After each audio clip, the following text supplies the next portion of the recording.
Facebook friend এবং YouTube চ্যানেলের বন্ধুরা, তিনটি কথা বলছি গুরুত্বপূর্ণ, একটু মনোযোগ সহকারে শুনবেন। ভিডিওটা টেনে দিয়ে চলে যাবেন না। আমাদের মধ্যে যে অনেক আছে, অধিকাংশ মানুষ আছে যারা প্রশংসা করে লোভে পড়ে। আপনার প্রশংসা করবে কিন্তু লোভের কারণে, লোভে পড়ে আপনার প্রশংসা করবে। এটা আমাদের সব ক্ষেত্রে হচ্ছে, চাকরিজীবী ক্ষেত্রে হোক বা কর্মক্ষেত্রে হোক, যেখানে হোক না কেন, অধিকাংশ মানুষ প্রশংসা করে আপনার লোভে পড়ে। দ্বিতীয় জিনিসটা হচ্ছে আপনার আপনার সমালোচনা করবে এলো হিংসার কারণে। আপনাকে সে পছন্দ করে না, কিন্তু আপনার ভালো অনেক কিছু আছে, কিন্তু আপনাকে সে সমালোচনা করতেছে হিংসে পড়ে।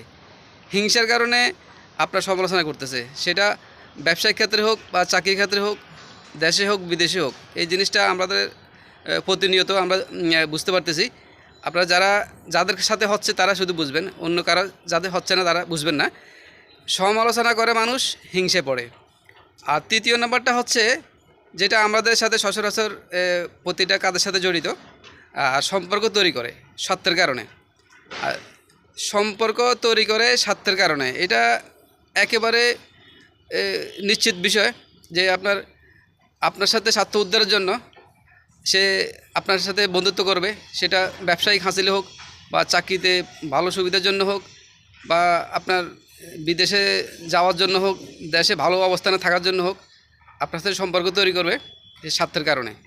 এই যে বিষয়গুলা, এটা আমাদের সাথে অহরহর হচ্ছে। আমাদের প্রতিটা চলার ক্ষেত্রে, আমাদের প্রতিটা পদক্ষেপে আমাদেরকে হিসাব করে চলতে হবে। কোনো মতে যাতে আমাদের কোনো ভুল না হয়, ভুল হলে আমাদের সমস্যাগুলো তৈরি হবে। কারণ মানুষ একজনের সাথে একজনের প্রশংসা করে লোভে পড়ে।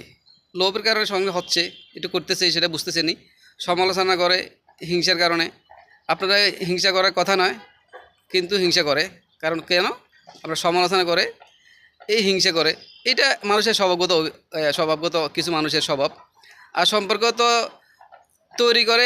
তৈরি করতেছে বিভিন্ন স্বার্থ হাসিলের জন্য সম্পর্ক তৈরি করে। সেটা আপনারা কাজের ক্ষেত্রে যারা কাজ করতেছেন তারা সবাই বোঝেন। আপনারা আশপাশে যারা আছে এদেরকে এই বিষয়গুলো খেয়াল করলে বুঝতে পারবেন। এই তিনটে বিষয় আমাদের সাথে অ্যাভেলেবেল হচ্ছে, তিনটে বিষয় আমাদের সাথে ওতপ্রোতভাবে জড়িত। এইগুলো আমাদের খুবই হুঁশিয়ার আমাদেরকে চলতে হবে। বুদ্ধিমত্তার সহিত আমাদেরকে সামনের দিকে এগোতে হবে। কারণ বুদ্ধিমত্তার সহিত না আগাইতে পারলে আপনাকে বারবার এই বিষয়গুলোতে হোঁচট খেতে হবে। যাতে করে আমাদের হোঁচট খাওয়া না লাগে, আমাদের সবগুলো পদক্ষেপে যাতে সুন্দর মতো দেওয়া হয়। সবাইকে আমার পেজের পক্ষ থেকে শুভেচ্ছা। সবাই ঠিকমতো থাকবেন। আল্লাহ হাফেজ। আসসালামু আলাইকুম।